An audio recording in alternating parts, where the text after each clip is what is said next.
పెట్టచ్చు. దానికి ఇబ్బంది ఏం లేదు. ఒకవేళ సపోజ్ తల్లికి రావట్లేదు, ఇది పాత జమానాలో ఏందంటే చాలా మాత్రం జాయింట్ ఫ్యామిలీస్ ఉంటుండే.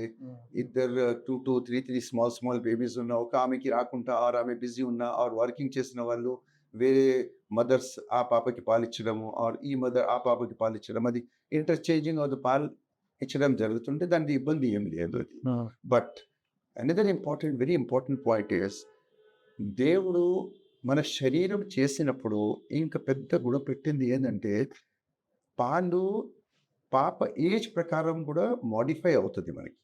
అంటే ఒకవేళ సపోజ్ కొంచెం ప్రీమెచ్యూర్ బేబీ ఉన్నదనుకోండి. అవును సార్. అదే తల్లికి ప్రీమెచ్యూర్ బేబీకి వచ్చిన కాంపోజిషన్ పాలు కొంచెం తేడా ఉంటుంది.